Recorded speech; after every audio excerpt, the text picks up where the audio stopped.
turn. Anne came in, crossed the shadowy space between them, gave him her hand, and said, in her small, soft voice, "I'm so sorry. Father is out, and Mother is having a day in town, hat hunting. There's only me to entertain you, Reggie." Reggie gasped, pressed his own hat to his jacket buttons, and stammered out, "As a matter of fact, I've only come to say good-bye." "Oh!" cried Anne softly.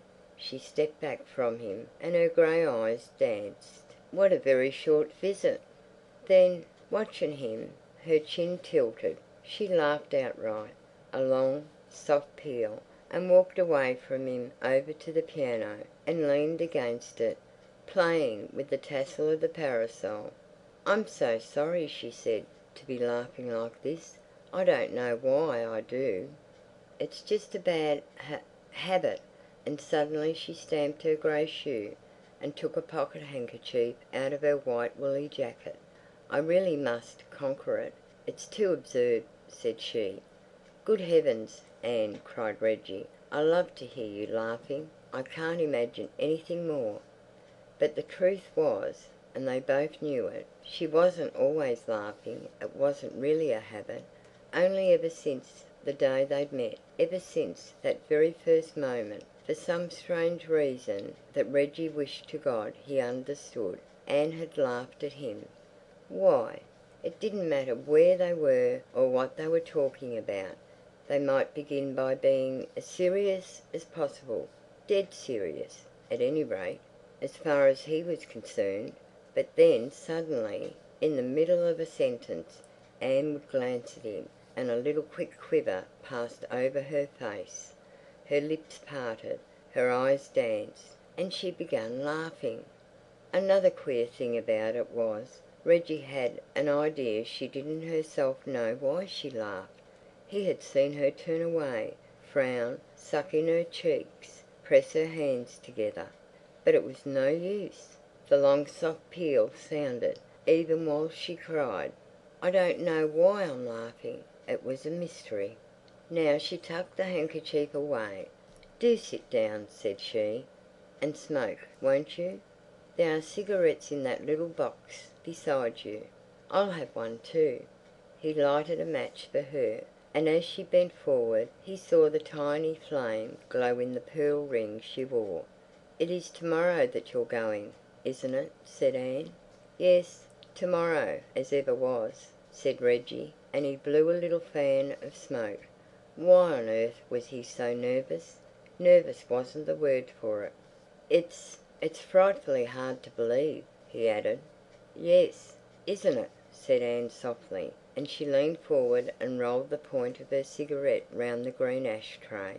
How beautiful she looked like that, simply beautiful. And she was so small in that immense chair.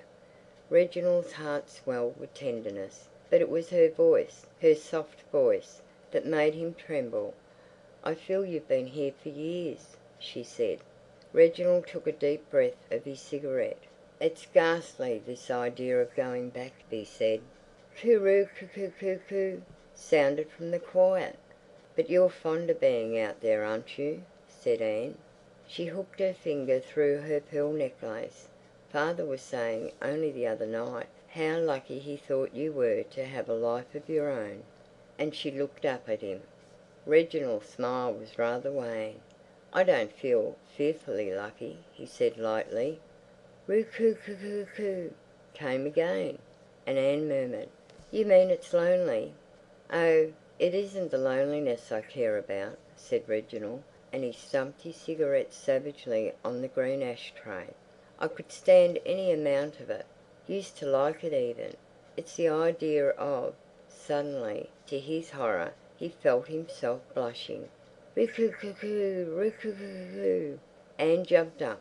"Come and say good-bye to my doves," she said. "They've been moved to the side veranda. You do like doves, don't you, Reggie?" "Awfully," said Reggie, so fervently that as he opened the French window for her and stood to one side, Anne ran forward and laughed at the doves instead. To and fro over the fine red sand on the floor of the dove house walked the two doves. One was always in front of the other. One ran forward, uttering a little cry, and the other followed, solemnly, bowing and bowing. "You see," explained Anne, "the one in front, she's Mrs. Dove. She looks at Mr. Dove and gives that little laugh and runs forward, and he follows her, bowing and bowing, and that makes her laugh again. Away she runs, and after her," cried Anne, and she sat back on her heels, "comes poor Mrs. Dove, bowing and bowing. And that's their whole life. They never do anything else, you know." She got up and took some yellow grains out of a bag on the roof of the dove house. "When you think of them out in Rhodesia, Reggie, you can be sure that is what they will be doing." Reggie gave no sign of having seen the doves or of having heard a word. For the moment he was conscious only of the immense effort it took to tear his secret out of himself and offer it to Anne. "Anne, do you think you could ever care for me?" It was done. It was over. And in the little pause that followed, Reginald saw the garden open to the light, the blue quivering sky, the flutter of leaves on the veranda poles, and Anne turning over the grains of maize on her palm with one finger. Then slowly she shut her hand, and the new world faded as she murmured slowly, "No, never in that way." But he had scarcely time to feel anything before she walked quickly away, and he followed her down the steps, along the garden path, under the pink rose arches, across the lawn. There, with the gay herbaceous border behind her, Anne faced Reginald. "It isn't that I'm not awfully fond of you," she said. "I am." But her eyes widened. "Not in the way—" A quiver passed over her face. "One ought to be fond of." Her lips parted, and she couldn't stop herself. She began laughing. "There, you see," she cried. "It's your checked tie. Even at this moment, when one would think one really would be solemn, your tie reminds me fearfully of the bow tie that cats wear in pictures. Oh, please forgive me for being so horrid, please." Reggie caught hold of her little warm hand. "There's no question of forgiving you," he said quickly.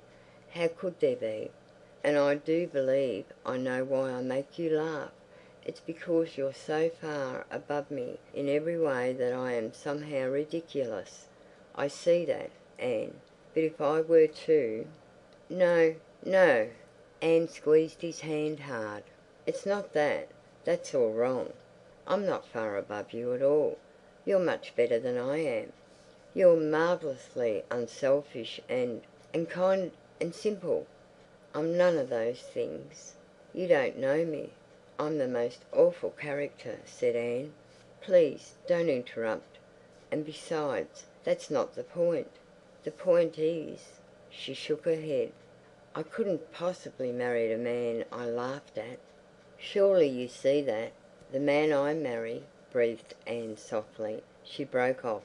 She drew her hand away, and looking at Reggie she smiled strangely, dreamily. "The man I marry—" And it seemed to Reggie that a tall, handsome, brilliant stranger stepped in front of him and took his place, the kind of man that Anne and he had seen often at the theatre, walking on to the stage from nowhere, without a word catching the heroine in his arms, and after one long, tremendous look, carrying her off to anywhere. Reggie bowed to his vision. "Yes, I see," he said huskily. "Do you?" said Anne. "Oh, I do hope you do, because I feel so horrid about it. It's so hard to explain. You know I've never—" She stopped. Reggie looked at her. She was smiling. "Isn't it funny?" she said. "I can say anything to you. I always have been able to, from the very beginning." He tried to smile, to say, "I'm glad." She went on. "I've never known any one I like as much as I like you. I've never felt so happy with any one." But I'm sure it's not what people and what books mean when they talk about love. Do you understand?